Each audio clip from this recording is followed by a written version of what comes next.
Hi,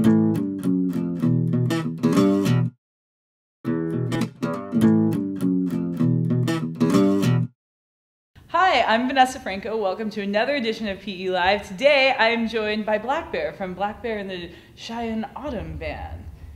But the band's invisible today, but you're here. I'm so glad that you're here. But it's kind of appropriate because the project started as just you.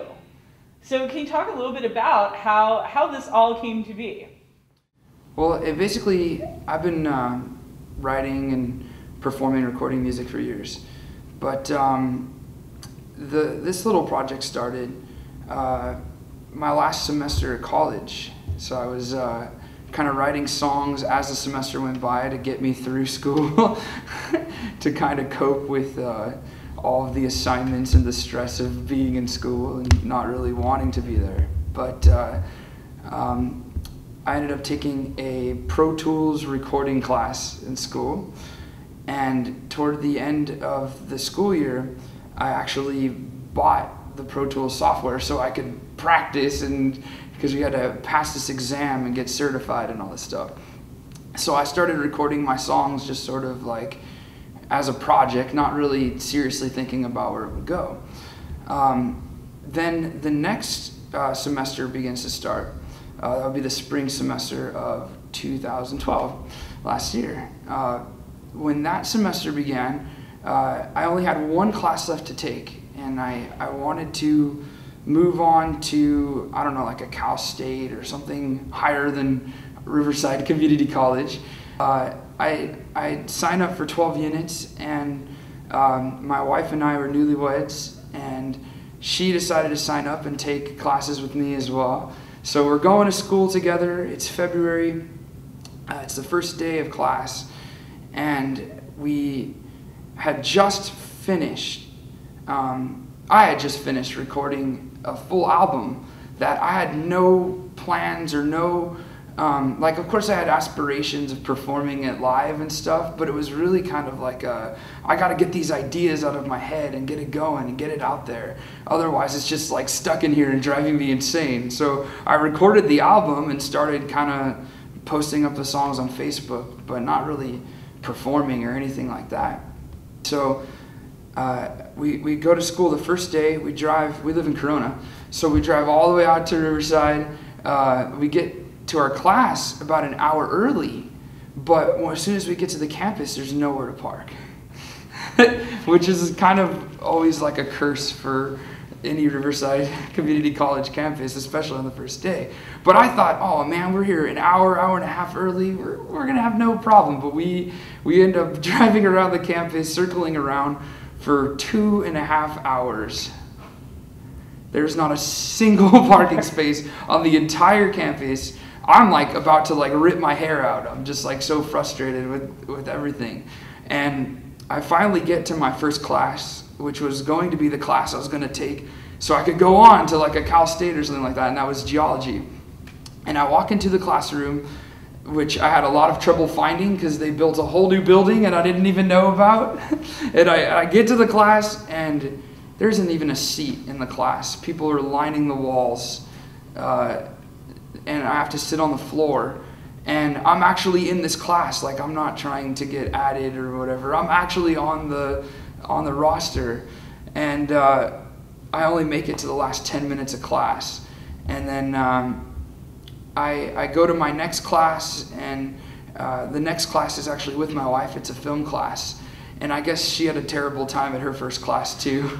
She was super late, nowhere to sit, same problem. And we're like, well, hey, the next class is film. We love film. We watch tons of movies and stuff. Like, this is gonna be great. Like, let's have some hopes here, and maybe it's not gonna be all bad. Maybe these two classes aren't gonna be so great, but you know, film. We love film.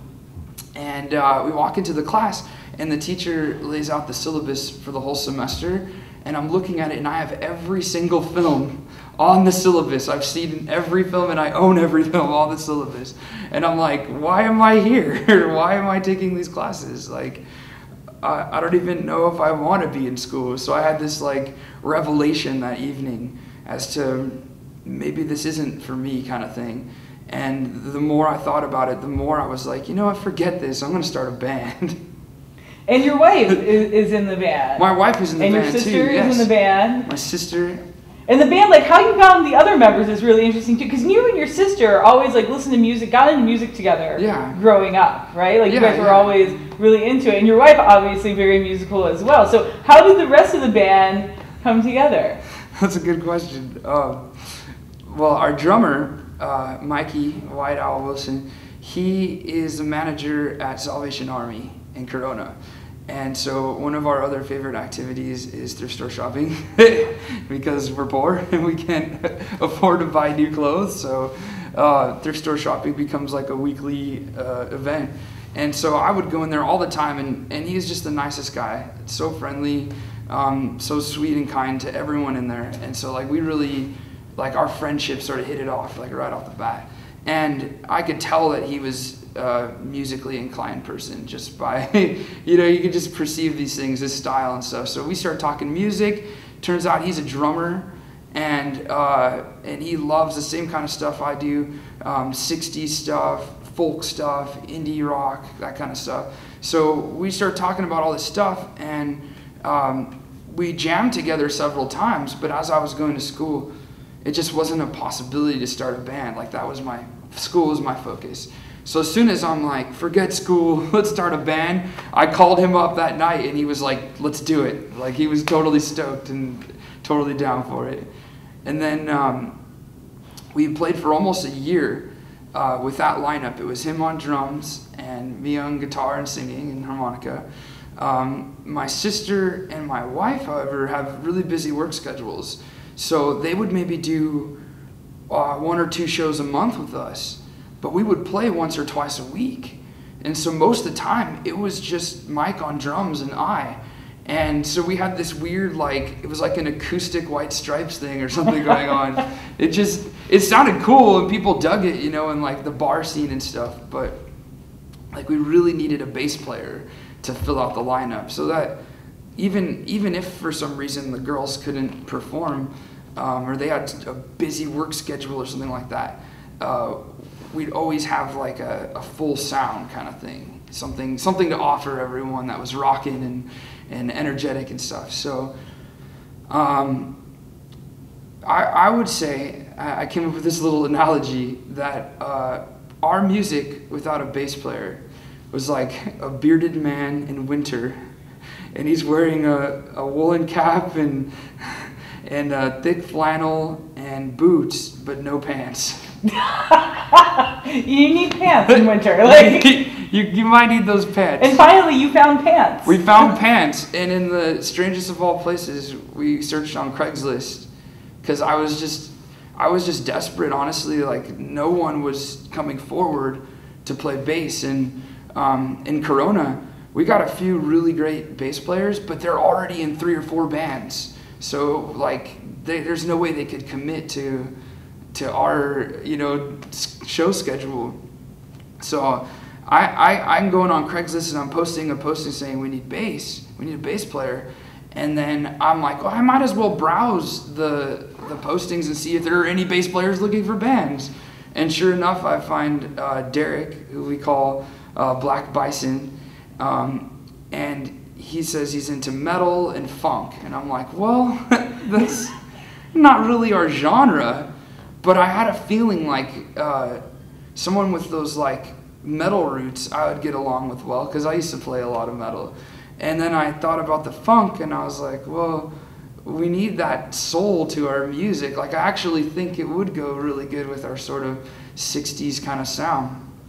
So I messaged him, and he really dug the songs, and we knew by the first like practice jamming together that he was the guy, like he was the bass player. Like he picked up the songs like that, and finally we had our pants. It's good. Pants are good. Well, I mean, for you, because the music, and you mentioned like definitely it's got the 60s pop sound, like 60s folk, especially like the Southern California, the Topanga Canyon, like sun-soaked kind of vibe to it. But how have the songs changed now that you've got a full band? Because it was very different when you were first writing them and recording them, just as you. So, can you talk a little bit about how the music is transformed on stage? Yeah, when I first recorded it, I didn't know who could possibly be in my band. So I put the focus of the first album, which is called Transmountaineer, I put the focus of that album on more of the singer-songwriter thing with some drums and bass and stuff, but it was more background. I didn't have it really hot in the mix. So the songs were slower, and I didn't really anticipate what it would be like performing it live in like a coffee shop or a bar or something. I figured I'd have the CD, it would sound great, and if I wanted to play it back to the grind or some local coffee shop or something, I could easily pull it off, singer-songwriter, with the way I wrote the songs. But as soon as I introduced the band, it automatically, the tempo increases. We're like 10, 15 beats per minute faster than it was on the recording. And it just becomes a little bit more rockin'. And at first, I like kind of argued and stuff with Mikey, our drummer, and the rest of the band. And then we started thinking about it, and we're like, you know what, why not? Like, I want everybody to have fun. I want the band to have fun. I want them to feel like, as much as they are supporting the music, they're expressing their individual creativity. So I just kind of let them have free reign there. Same thing with our bass player. And it's gotten more lively. And at the same time, it was a good adaptation because the way modern music has evolved, like, I don't think most people can't really listen to a song without a beat or a bass line or something. And, you know, few times do we actually get the opportunity to sit down and perform in a coffee shop where people aren't drunk and people are sober and they're really there, like, reflecting on the lyrics and stuff. Most of the time it's a bar type setting, or it's some kind of party or something where everyone's, you know, having some fun and they just want to dance and kind of unwind and be entertained more than get cerebral. So the band really transformed the sound that way. But to me, like, it's just a vessel. Like the rhythm and the bass are just a vessel to kind of carry those lyrics, and then hopefully people really dig it and they grab the CD and they listen to it in their car and they're like, oh wow, these lyrics are really great too. I didn't notice that the first time around. Well, you know, talking about the lyrics, you already mentioned you're a big film fan, and also, I mean, we talked about this before, like the notes of like transcendentalism. Like, it took me back to thinking about learning that in English class. Can you talk a little bit about those kinds of influences on you as a songwriter? Oh, totally. The whole transcendentalism thing, like, I guess it kind of goes back to my character, like, as a human being. Like, as far back as I can remember, like, I've always questioned and challenged everything, always questioned the establishment, challenged the establishment. For me, it was like someone would tell me to do something, and before the idea of obedience kicked in, the first thing I would say is, why? Like, it wasn't enough to just, I'm not going to do it just because you told me to. I want to know why, what's the purpose. So I'm always walking around questioning my own values, reshaping my own ideas, and of course, questioning the establishment too. So there's a lot of that in the lyrics, but it's really hard to just outright say that in a song.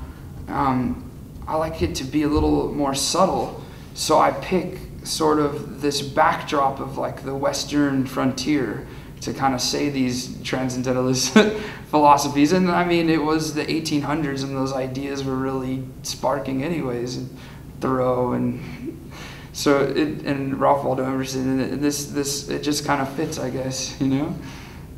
And the films as well, like, I mean, not going back to the 1800s and the Westerns, Western film as a genre also inspired your music. Western films, big time. Like, and I like everything. Like, I love the 30s John Ford black and white westerns and the, you know, tough John Wayne on the screen, and I love those 60s sort of anti-Western kind of things with the Sam Peckinpah, and you have these characters that are they're like the hero, but they're not perfect. They're really flawed, and so you kind of have you rooting for the bad guy. And then there have actually been a lot of really great Western films in the last few years, like the remake of True Grit and stuff. So these films have really inspired me. And I guess there's a lot of, since I'm always questioning values and morality and things like that in my mind, there's a lot of that in Western films. So like, I guess I really relate to that. And then I don't know what it is about all the beauty of the West and that like focus on nature and things like that. And Native American lore has always attracted me. So it just fits, again, it fits lyrically, it fits the whole like morality thing, and being able to sing about nature and stuff really fits the folk music genre too. So, but the films, like we have a new EP out.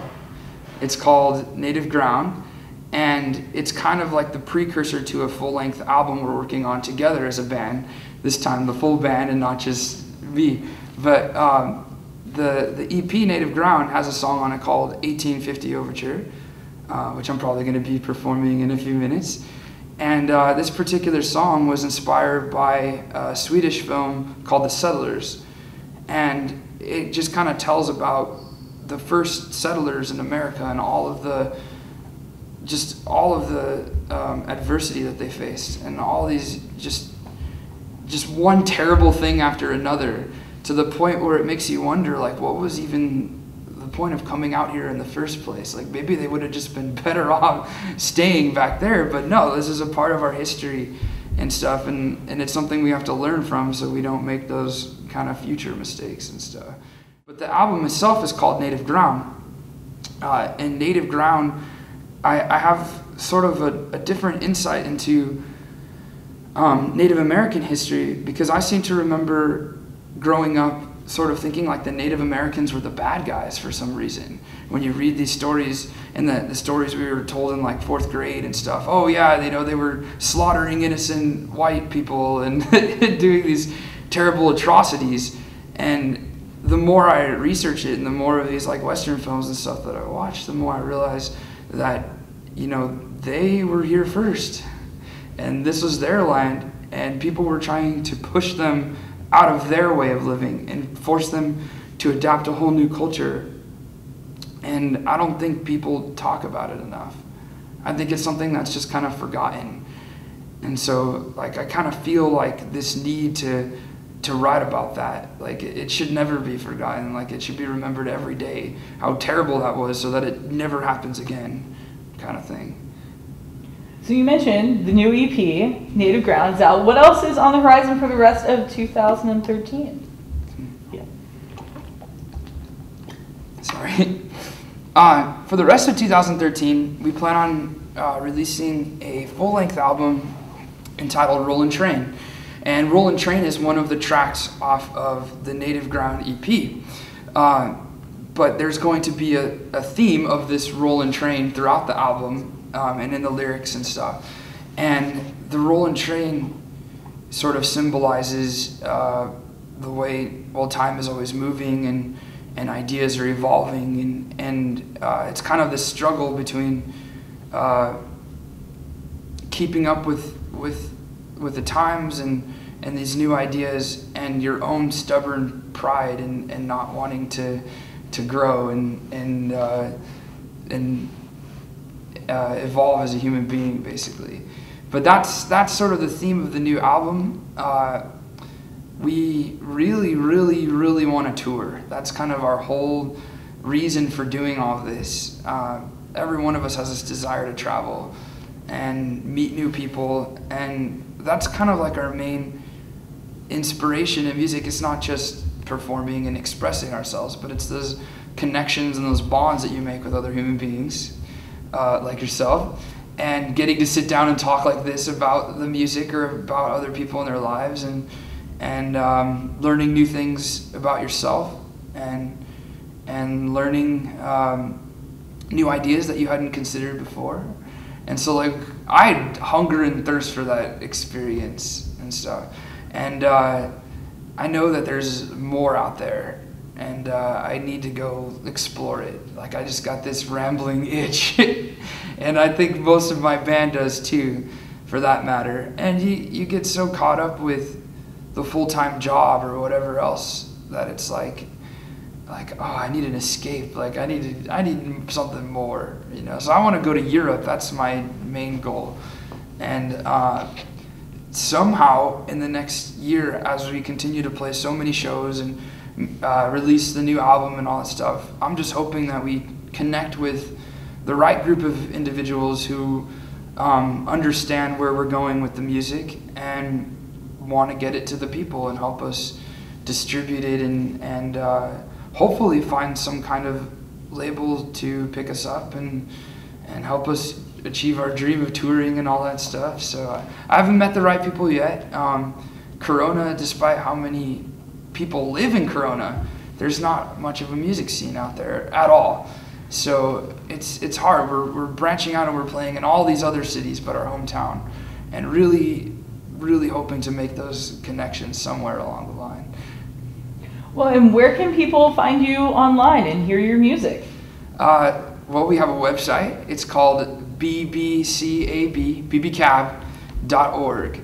Of course, we're on Facebook, Reverb Nation, Twitter, Instagram, SoundCloud, just about every social networking site you can imagine. But links to all of those pages are going to be on our main site, bbcab.org. Awesome. Thank you so much for coming down, and can't wait to hear the performances in a couple minutes. Thank you. Thank you, guys.